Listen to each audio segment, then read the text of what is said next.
Married? You have kids? Never been married. I have kids. I have 6 kids. 6? All same person. Well, I thought that you only had 2. Hey guys, and welcome back to Little Black Book. You know what time it is. I told you guys about Love After Lockup, Season 3, Episode 4. We're going to talk to you guys about the Christina and John, talking to you guys about Lindsay and Scott, and talking also about Destinee and Shawn. Guys, if you're new to the channel, make sure you like, share, subscribe, click on the bell button for notification of the uploads, baby. And for those of you returnees, you got the minerals, baby. You got the minerals, baby. Minerals? School, what? Alright, listen, let's get into it. Alright, listen, this episode, yeah, it's a bit mad. Let's talk about Destinee and Shawn straight away. My brother, you've been lying, my brother. Yeah, you've been lying, my brother. Yeah, and telling that I've got little secrets I gotta say, and I wish I didn't let it go on for so long. My brother, it's called lying.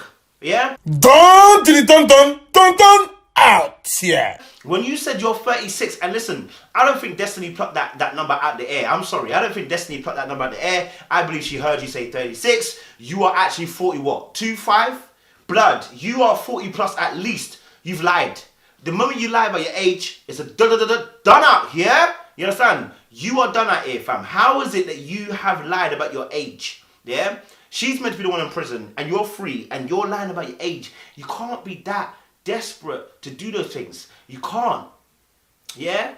Like, this is just not necessary, bro. Like, do you know what I mean? Then you go and say you had 2 kids, but actually you told obviously Destinee had 2 kids, but you actually had 6, bro. All by the same woman, though. That's a consolation that you brought in there, right? That there's 6. Now here's the thing: people lie when they fear. They fear that they'll be rejected and they will be turned away. That's why people lie, right?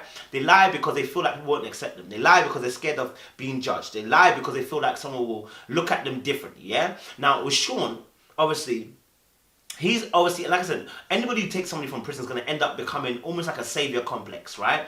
And so the fact of the matter is, the fact that you had to use your age as a lie is a problematic issue, yeah? Now, 45, 6 children, all by the same woman. I want to know what the hell happened, number 1. I want to know what the hell happened with your ex, 2. I want to know how close you are with your ex, number 3, because what the hell's going on? 6 children is not a light feat, Manag. 6 children is not a light feat, Manag, which means you had sex at least 6 times. Yeah, unless you're twins. At least 6 times. You know what I'm saying? So let's keep it real. Like, bro, I don't think you disclosed the whole full information about this. But let's scoot back from the beginning. Because something that's really, really interesting. Obviously, you know, he spoke about in the car, how can he let his, let the secret go on so far? It's been going on for too long. He should let her know from the beginning. He wouldn't have been judged, but it's just gone on now. He's just let it go on, basically, yeah? And obviously, you know, she was also as well very thankful for the gifts that he bought her. He bought her some clothes, he bought her some stuff, and she was like, yeah, really excited for the things you bought me, though, but I'm nervous about, you know, you meet my mum, because my mum's quite rude, or can be quite mean, sorry, she said. And, you know, she's nervous about that. And then he said, obviously, he's nervous about meeting her family, but she's like, yeah, it's going to be the same thing for when I meet your family, right? And so it was going so well. It was all going so well. Then they arrived at the place of meeting the mum and the sister. And I think the mum straight away was just clocking saying, whoa, like, blood.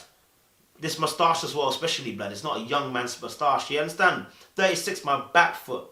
Now, obviously, as we were talking on the table, what was really interesting is that when Destinee and her sister went to change, and the clothes didn't fit. When Destinee came back to the table, what was scary for me, and I'm saying scary for Shawn even, not even just for me, for Shawn, is that she made a joke almost like to slap him, right? I mean, like, I hope things work, but Brittany, like, you know, like, I don't like to settle down. Yeah.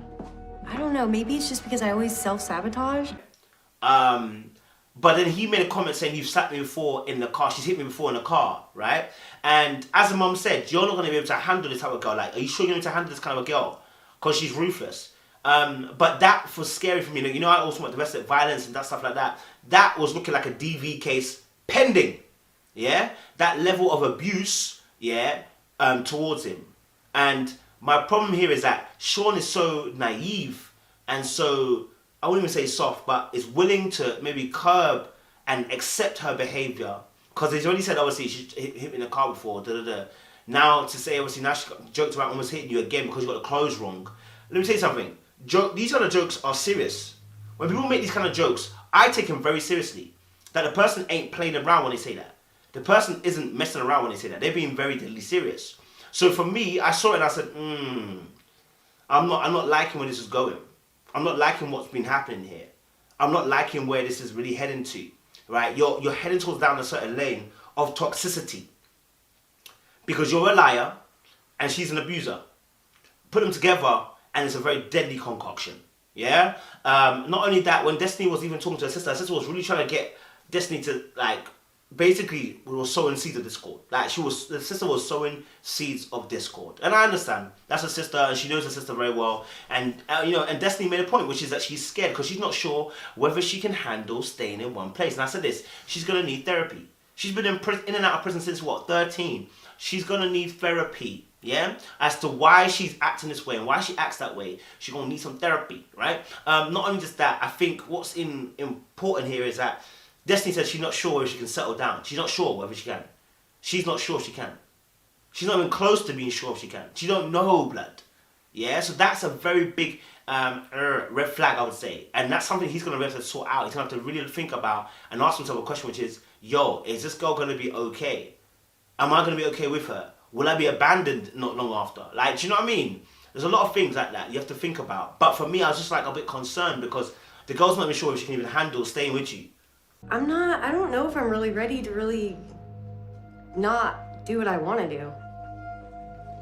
And then obviously that said, the mum then obviously spoke to Shawn. And obviously they said she doesn't really like Shawn, evidently.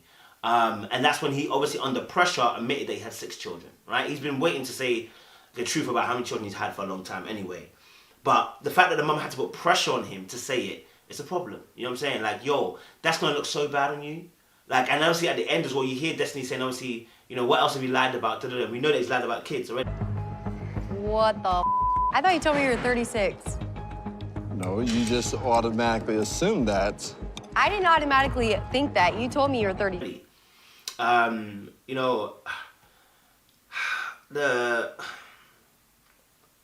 as well, just to even highlight another point is that,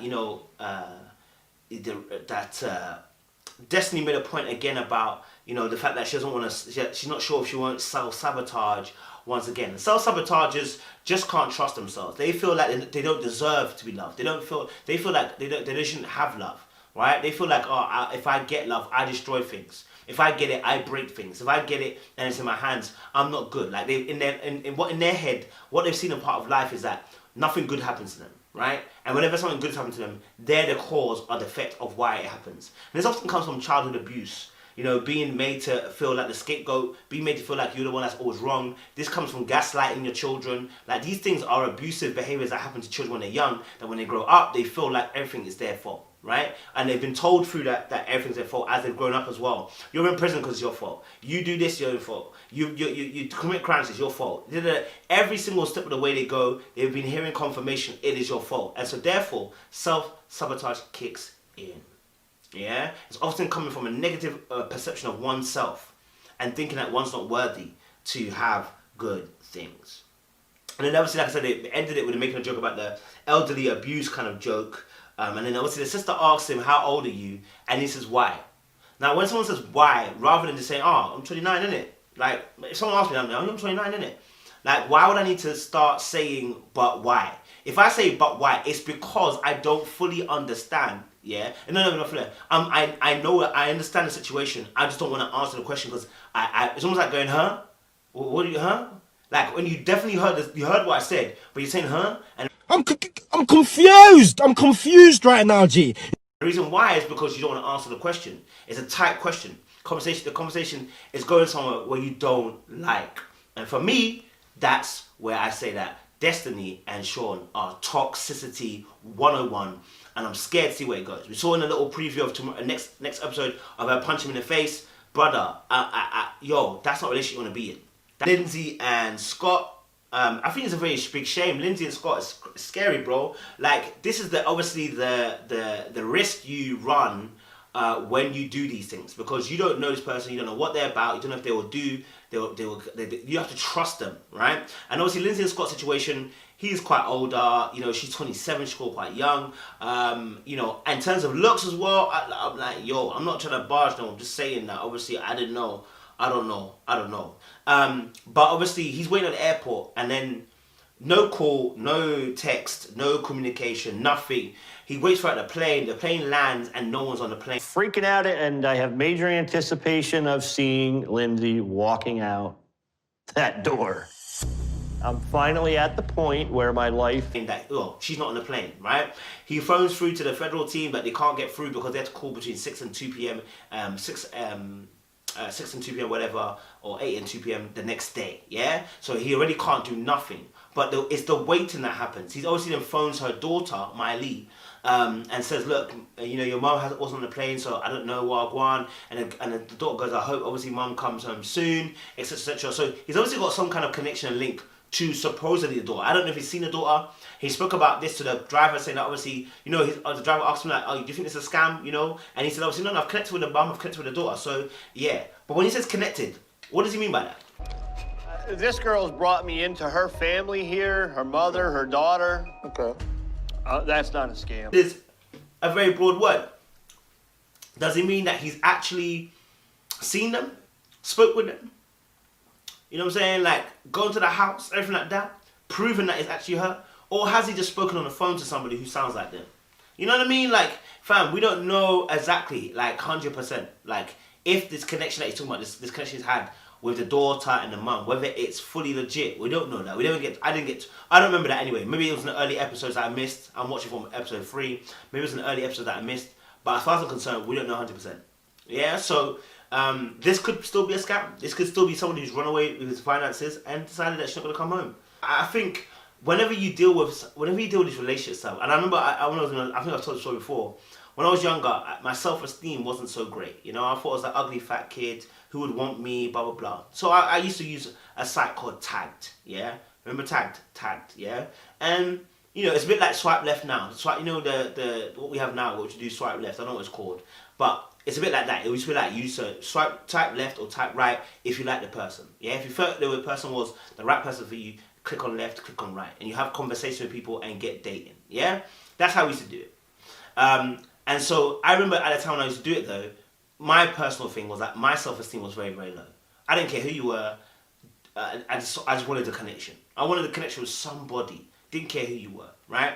And so I remember there was a girl that pretended to be something that she really wasn't. She lied about having my name as a tattoo. She lied about even dying. Let me tell you something. People can lie about all sorts of things when they want attention. So for me, when I watch this episode of Love and Lockup, and I look at you know, Lindsay and I look at Scott and I go to myself, where is your self-esteem? Where is it? Where is your confidence? Where is it? You know what I'm saying? And I look at it and I go, are you excited because this girl was young, she was pretty, and you maybe couldn't get someone that's pretty, maybe around your age.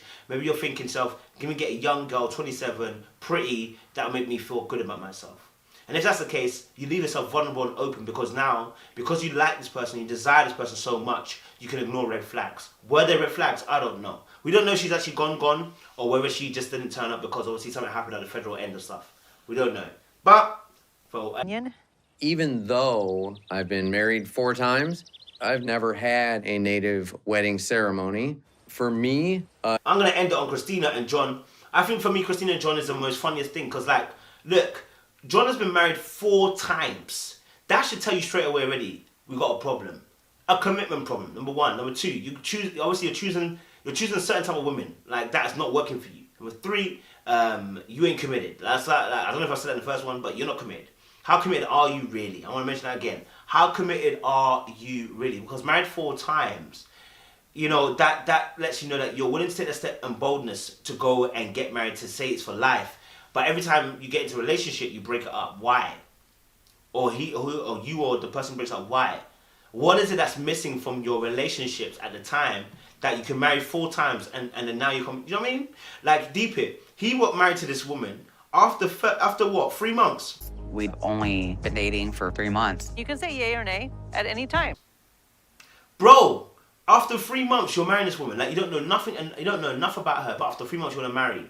And again, I said to you, like, guys, she didn't really have a choice. Like, she was stuck there. She had no choice.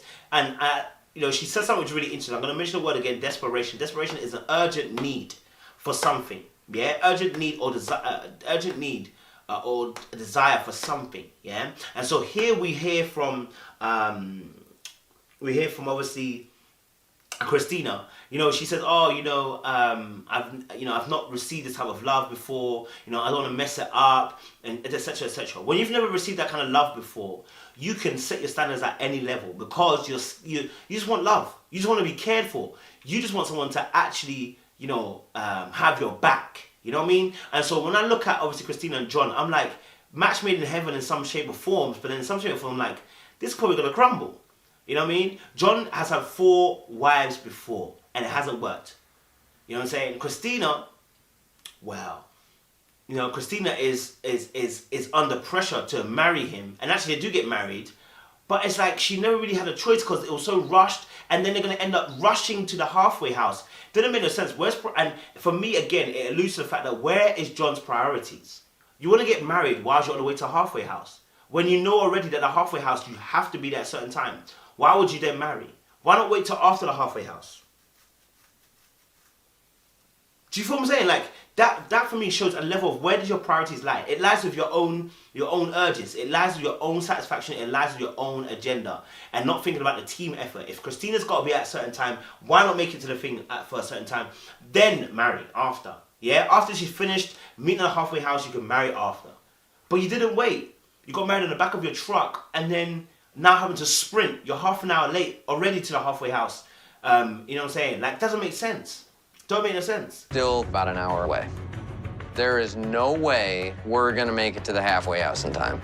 And obviously, again, a red flag as well for me is that, Christina hasn't completed any of her parole things. After 8 attempts, none of the parole things you've been successful. That lets me know that something's not quite right here. Maybe you like going back to prison, as she said. Maybe she likes the 4 walls. Maybe she likes the square meals. Maybe she likes the discipline, or I should say, likes the routine of prison and can't handle being outside, so she keeps going back in. I know obviously as well, like, when it comes to the parole officer, like she said, obviously some guys are good, some guys are bad, and they can obviously do whatever they want, do you know what I mean? But the whole point is this, like, she's never completed the parole, so the actual common denominator is her-herself, right? And we've seen it in a clip for next week or whatever. It seems like she might have disappeared. But yeah, John for me rushed this, like, yo, bro, relax, like, settle down. And people rush like this because they want love, they want to be loved, they want attention, they want someone to care for them. And unfortunately, the problem with that is that when you rush like that, you're unable to process information at the speed that you need to process it at to make an effective decision. If you're running at speed, unless you're used to running at speed and making certain decisions, it's very hard to do that without any practice. So it's important that with John and Christina, that he begins to understand that, listen, after 4 marriages, what are you going to change to make sure you don't make it a 5th marriage? That's divorced. What are you going to change? What is it you're going to change, sir? Coming out being like the woman at the well, John 4. You know what I'm saying? The good Samaritan, coming out the Samaritan woman. Do you know what I mean? Like, yo, brother, lie, man. So, I don't know. With John and Christina, I already said that, guys, from the last episode, that I felt it was manipulative for him to do that. But I want to add here and say, listen, look, Christina, you don't have to say yes if you don't want to say yes, but she did. And, I just can't believe they chose marriage over the halfway house. Or he chose marriage over the halfway house. It makes no sense for me. Especially as she hasn't passed any of them. And then to take that risk again on them, you know what I'm saying? Like, she's failed 8. To take that risk again, 9 is the number of rebirth. But I don't know. Guys, I don't know what do you guys think? What's your thoughts on Love and Lockup? What was your thoughts on this episode? Guys, make sure you like, share, subscribe. Click on the bell button for a notification of the uploads, baby. I appreciate you guys. Stay locked, stay loaded. More love.